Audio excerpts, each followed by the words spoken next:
Yo, one thing women do that I'll never understand is telling you that you're husband material and that's the reason that they made you work harder, pursue harder, wait way longer, and then telling you that as if it's a compliment. That it's a compliment that you had to work more to get me compared to somebody that I didn't look at as husband material, who I let have the first night, who I didn't make take me out on no dates, who I didn't make spend no money on me.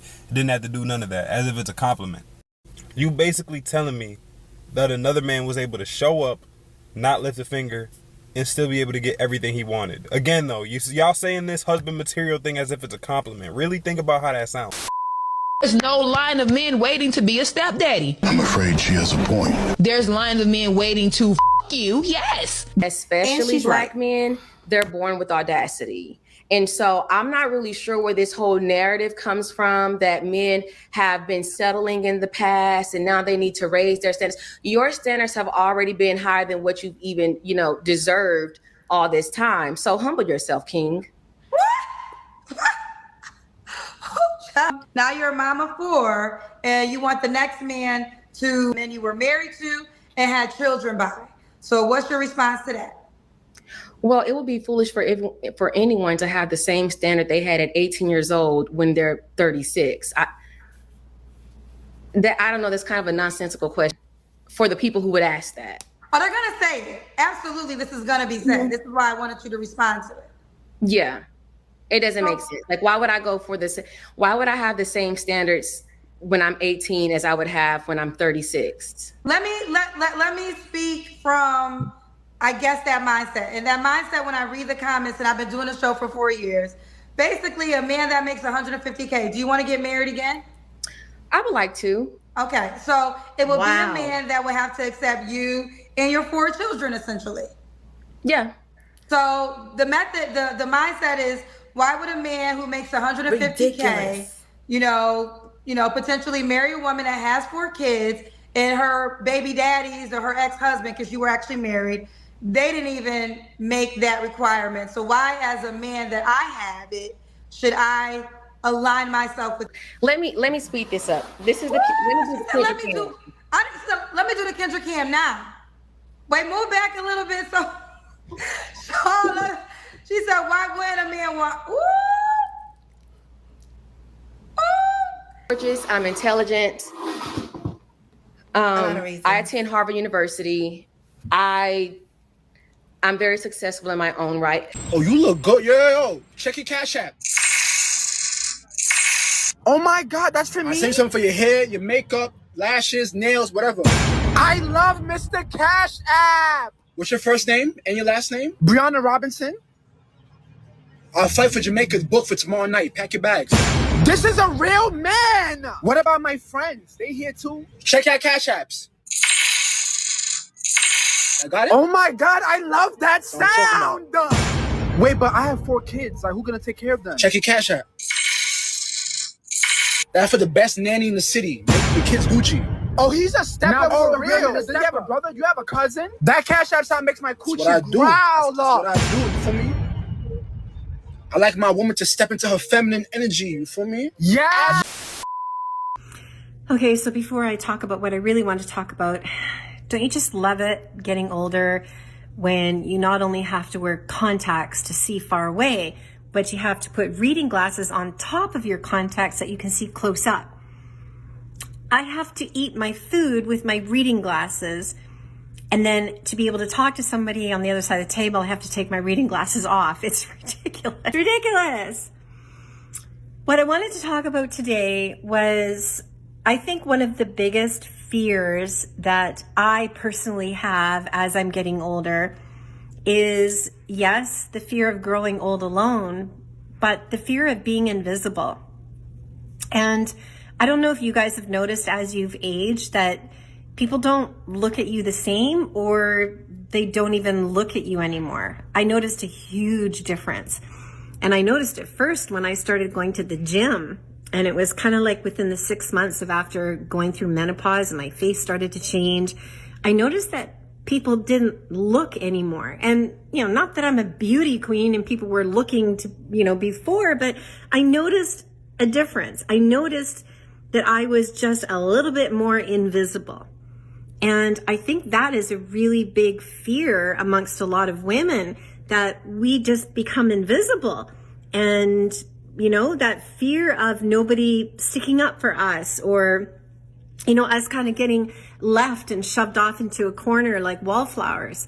I think that's a really big fear with a lot of women. And the only thing I can say around that is we have to make ourselves visible. We have to have a voice. We have to stand up for ourselves. And you can do that in any number of ways. I choose by keeping my hair long and youthful, and I do need to go get it highlighted just a little bit.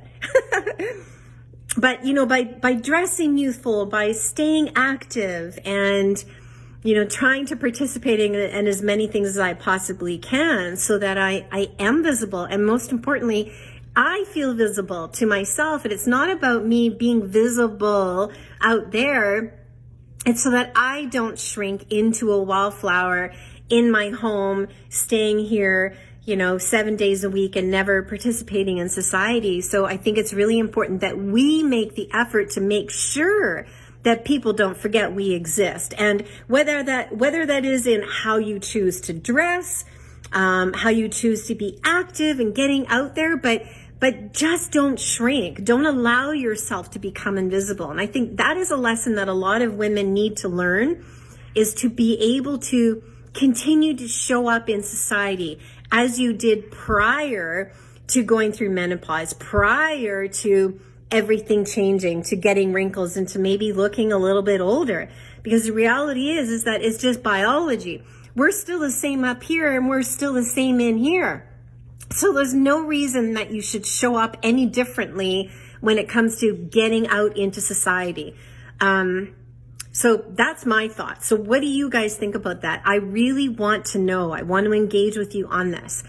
On a side note, it is so cold where I am that I'm drying up like a bloody dried fruit. I mean, constantly having to lick my lips, and it's just, yeah, cold is very drying. So hydrate yourself, ladies. Don't forget to drink that water, which, by the way, I gotta go drink some myself, because I'm gonna look like a prune by the end of the day.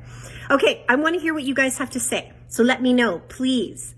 I get a lot of the same types of questions or even comments. One of them being, why'd you stop acting? Like, where have you been all these years? And the quickest answer is that I decided that I wanted to enjoy my high school years and go off to college. I did not want to stay locally, and I didn't want to miss out on an opportunity that you only get once in a lifetime.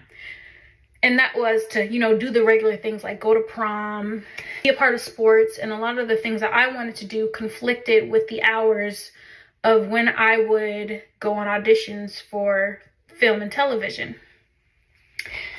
And so that then led me to want to go off to college once I enjoyed my high school years, and I never looked back. So fast forward, I'm now in college, or I was in college at the time, met my best friend for life, met my now husband, and he's originally from Portland, Oregon. Mind you, I never heard of Portland in my life, to be honest.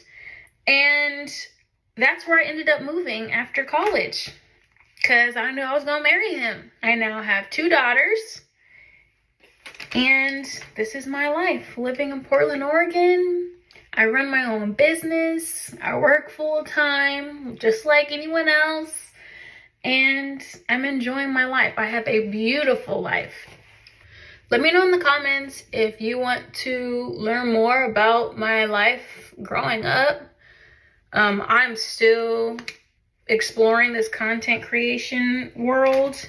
I'm trying to find my niche. A lot of my content is on Instagram. I do not know what I'm doing here on TikTok. Literally, I'm figuring it out as I go.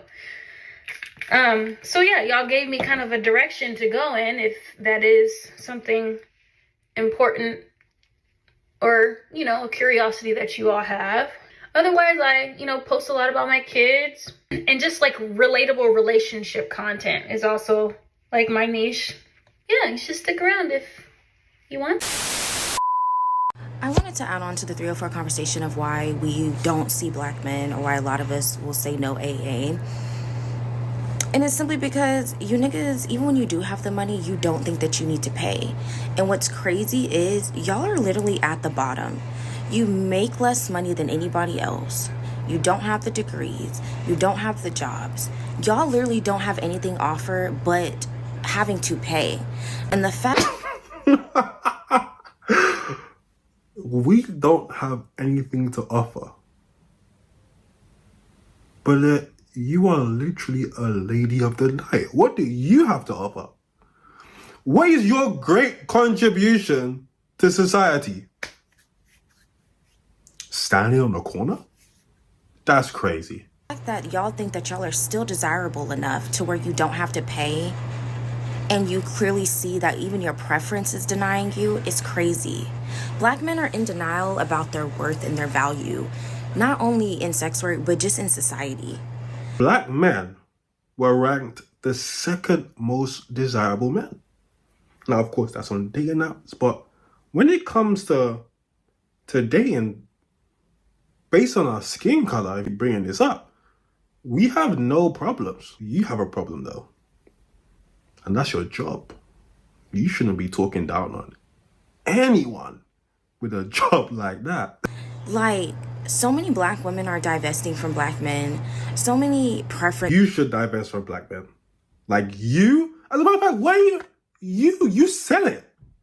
So you can't really divest. You just go where the money is. Are realizing that it's not black women that are the problem. It's these niggas. Because they're also being left as single mothers. Like, it's not just us. It's culturally, there's an issue. Like, why are you on a site? Culture? You're talking about cultural issues? While you literally sell it? Nah, you can't lack self-awareness on this level. Surely not. That requires you to pay. And then you want to act like this is a fucking, like, flea market. If I know that white men and others don't even argue with me about my price, I'm not about to entertain you and justify my rate. And I only ever have to do that with black men. And let's say you finally do get them to fucking say yes. They make the session fucking insufferable because they want to try and nickel and dime and get shit, turn it into a fucking porno. You're not getting anything for free.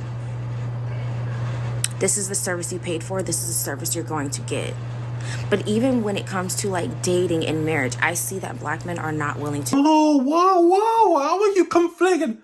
How you gone from what you do to dating and marriage? Like, it's the complete opposite end of the spectrum. What's going on right now? I'm feeling a lot of agendas here.